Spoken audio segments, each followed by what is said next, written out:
Cześć, dzień dobry, dobry wieczór. Dziś nasze pierwsze składanie, więc umówimy się tak, że będziemy robić składanie paczkami, czyli dzisiaj robimy część 1, 2, 3 oraz 4.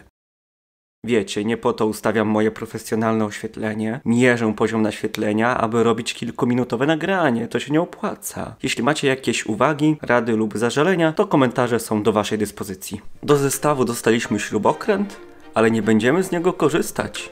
Przetestujemy Wowstick 1F. Zaczynamy od maski.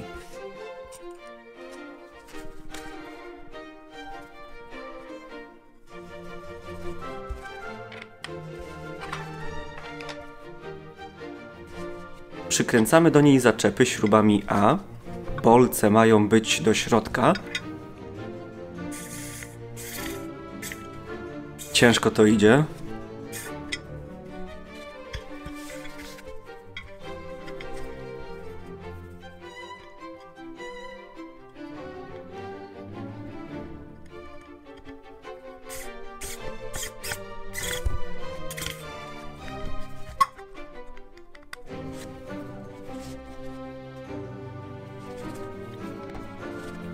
Teraz montujemy pokrywy wlotu powietrza. Pokrywy oraz maska mają po 3 zaczepy do zamontowania.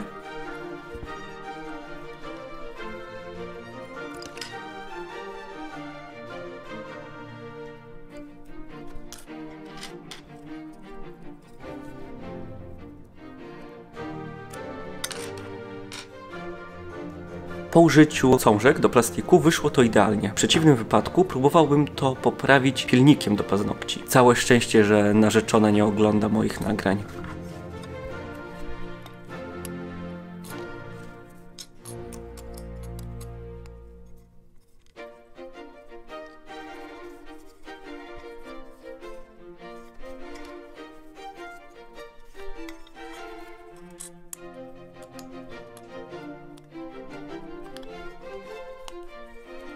Obie pokrywy delikatnie odstają, więc będzie trzeba potraktować je klejem. Zawiasy dalej są luźne.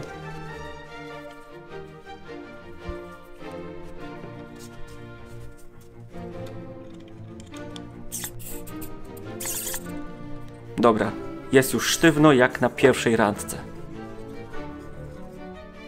Maska zrobiona. Teraz kierownica. Nie ma tutaj dużo roboty, wystarczy przykręcić kierownicę z wałkiem kierownicy śrubką C. Oba elementy mają wypustki, więc łatwo je wcelować.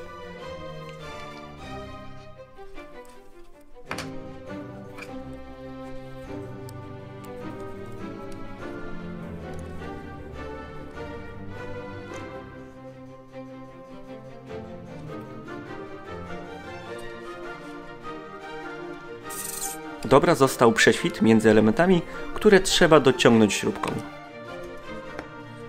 Gazetka pierwsza ukończona. Maska oraz kierownica. Teraz drzwi oraz deska rozdzielcza.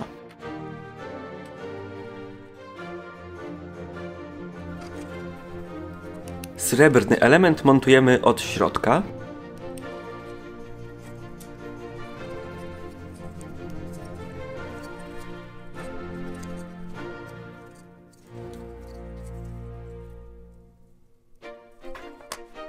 Teraz będzie najlepsza zabawa. Ściąganie folii oraz montaż szkiełek. Pewnie teraz myślisz, czemu on nie ściągnie rękawiczek? Będzie mu łatwiej. Otóż nie liczy się wygoda, mój drogi. Liczą się zasady.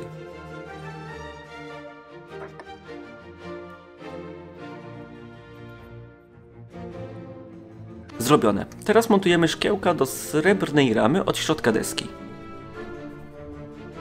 Jeżeli się przyjrzycie, to są tam wypustki mające ograniczyć przejście szkiełka zbyt daleko. Delikatnie je podociskam zabezpieczeniem od pensety.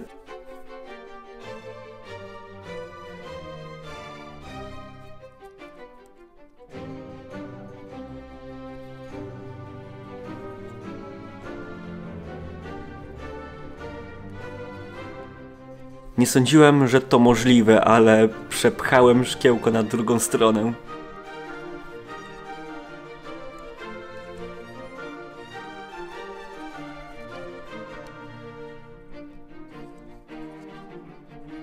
Dobra, udało się. Zanim zamontujemy największe szkiełko, montujemy tarczę zegarów.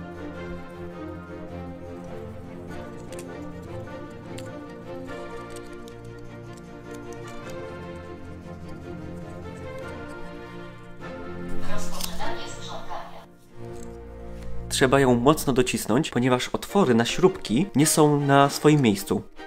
Przekręcamy na śrubki B.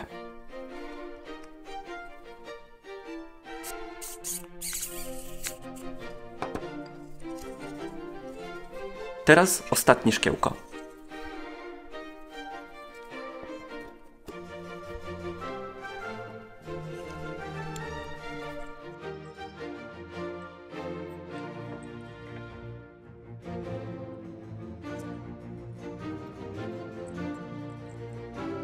Nie jest dobrze, idzie pod kątem.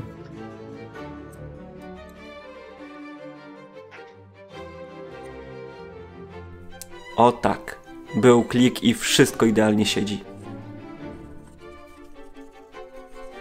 Spójrzcie, jest to kilka plastikowych elementów złączonych w jeden, ale efekt jest przepiękny. Teraz drzwi.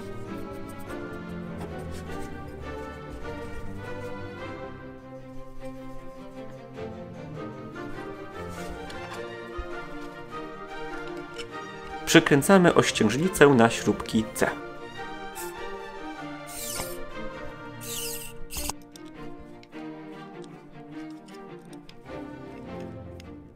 I jeszcze klamka.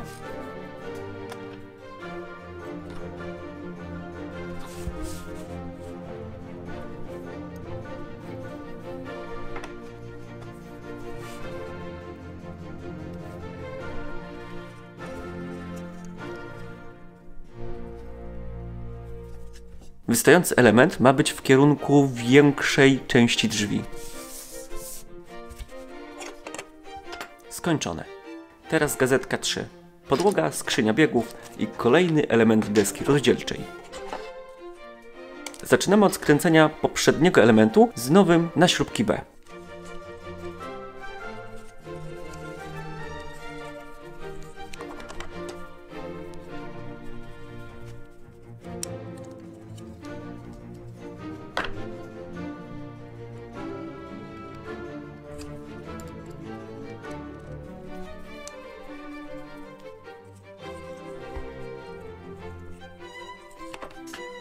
Teraz czas na skrzynię biegów.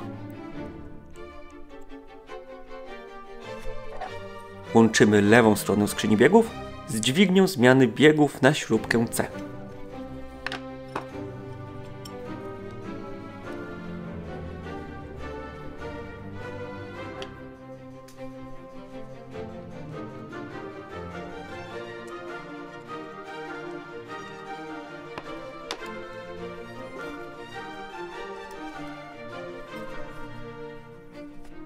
Pamiętacie, jak mówiłem, że na części od Ferrari GTO 250 miejsce musi się znaleźć?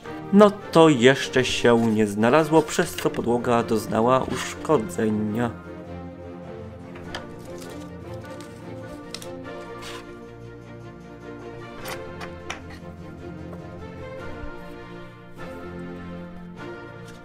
Do prowadnicy B, czyli tej z dziurką, montujemy dźwignię regulacyjną fotela.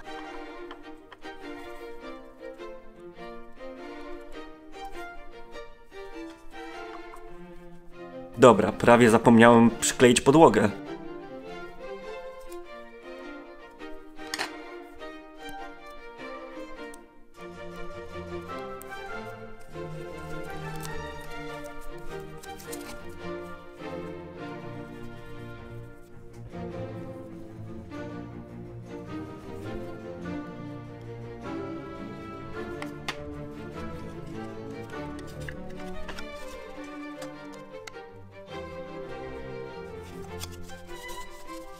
Super, pasuje idealnie.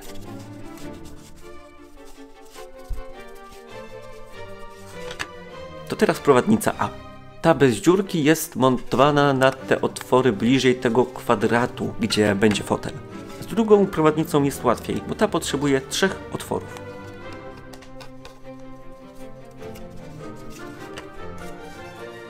Teraz gazetka numer 4. Mamy elementy podłogi oraz części do dokończenia naszej skrzyni biegów.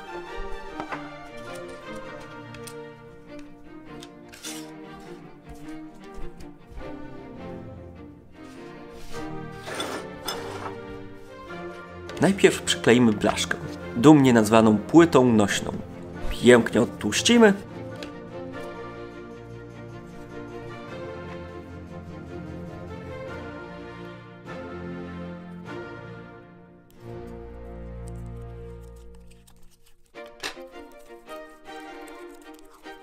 Trzeba ostrożnie ściągnąć tę folię, aby nie wykrzywić blaszki. Zrobiłem tak w poprzedniej, ale na szczęście jest to mało widoczne.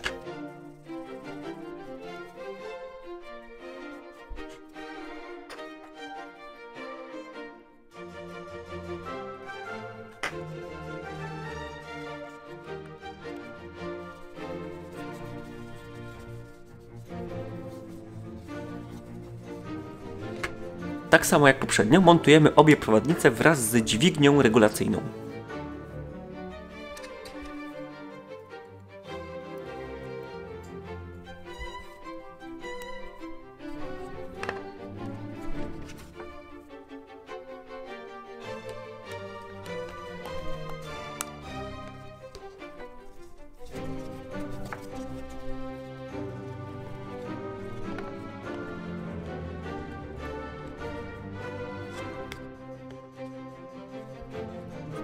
Idzie ciężko, więc poprawię te otwory.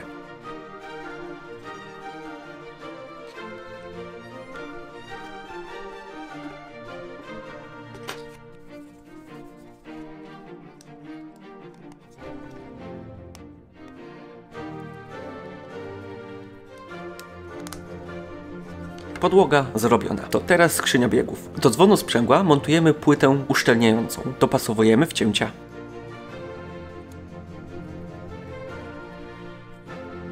Teraz panel dzwonu.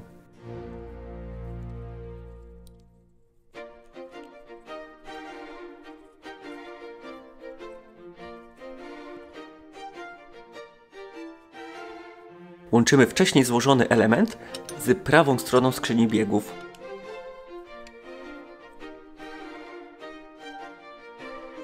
Skręcamy je śrubką C.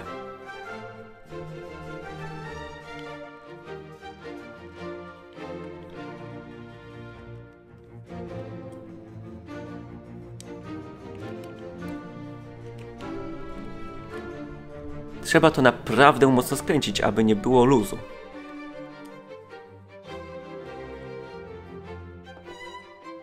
Montujemy dzwon sprzęgła do skrzyni.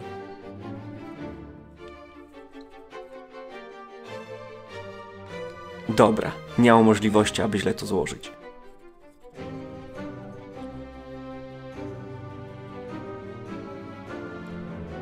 Teraz dwie śrubki C. I szpetną śrubkę zasłaniamy panelem bocznym.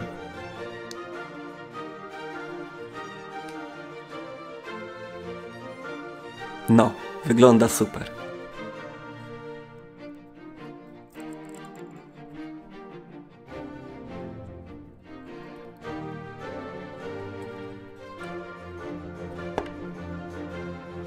Ostatnie elementy złożone. To teraz sprawdźmy, co dzisiaj złożyliśmy. Maska. Kierownica. Kierownica to tylko klakson z logo, oczywiście bez poduszki powietrznej. Kierownice do GTO są marki Nardi, której właścicielem jest Enrico Nardi, dawny współpracownik Enzo Ferrari. Kierownice, które trafiały do GTO i późniejszych Ferrari, były projektowane specjalnie dla Enzo, który twierdził, że standardowe kierownice odbijają światło, oślepiając kierowców, więc powstał model ze wzorkiem, który miał temu zapobiegać. Niestety w naszej kierownicy brak tego detalu. Następnie mamy drzwi, oczywiście nieskończone, deska rozdzielcza wraz z zegarami. Porównajmy nasze zegary do oryginału. Po napisach na zegarach możemy wywnioskować, że były produkowane przez włoską firmę Velia. Co ciekawe, zegary Ferrari 250 GTO nie mają dopisku Borletti, który był dodawany na wszystkich zegarach po 1930 roku, ponieważ w tym właśnie roku firma Borletti wykupiła firmę Velia. Macie jakąś teorię, czemu tak jest? Może Ferrari montowało zegary wyprodukowane przed 1930 rokiem. Teraz przejdźmy do wyjaśnienia zegarów, ponieważ nie wszystkie są takie oczywiste. Wskaźnik poziomu paliwa, ciśnienie paliwa pomaga w wyregulowaniu dawki paliwa w silnikach gaźnikowych, ale o tym porozmawiamy dokładnie podczas składania silnika. Temperatura wody. Gdy temperatura wody osiąga zbyt wysoką temperaturę, to zaczyna się gotować i przestaje chłodzić silnik. Tak, wtedy silniki były chłodzone wodą, a nie płynem chłodniczym. Co ciekawe, żadne Ferrari GTO nie miało fabrycznie prędkościomierza. Na środku znajduje się obrotomierz, który jest bardziej przydatny niż prędkościomierz podczas wyścigów. W celu oszczędzania silnika warto nie przekraczać czerwonej linii. Ale w wyścigach chodziło o zwycięstwo, a nie o oszczędzanie silnika czy ekonomiczną jazdę. Więc biała wskazówka zazwyczaj oscylowała w zakresie 7500 obrotów, ponieważ to wtedy silnik osiągał swoją szczytową moc wynoszącą nieco ponad 300 koni mechanicznych. Poziom oleju. Brak oleju to brak smarowania, a to doprowadza do uszkodzeń silnika. Temperatura oleju. Tak, następnie mamy podłogę i naszą cudowną skrzynię biegów. Na tamte czasy była to nowoczesna 5-biegowa skrzynia z synchronizatorem typu Porsche plus jeden bieg wsteczny. Bez synchronizatora trzeba było ręcznie dopasowywać obroty silnika dla każdej zmiany biegów. Synchronizator likwidował ten problem i pozwalał na płynną zmianę biegów. Dzisiaj prowadzenie auta bez synchronizatora jest niemożliwe do wyobrażenia. W przeciwieństwie do dzisiejszych skrzyń biegów, które mają biegi od 1 do 4 w układzie litery H, a 5 w prawo i w górę, GTO miało biegi od 2 do 5. Pierwszy bieg znajdował się po lewej stronie i w dół, ponieważ na zawodach wyścigowych pierwszy bieg był przydatny tylko na starcie i do powrotu samochodu na przyczepę transportową. Taki układ biegów potocznie był nazywany dog leg first. Nazwa wzięła się przez skojarzenie układu z kształtem tylnej łapy psa. They're the same picture. Mam nadzieję, że Was nie zanudziłem, a wręcz, że zaciekawiłem tym pięknym pojazdem, który składamy. Trzymajcie się, do następnych filmików, cześć!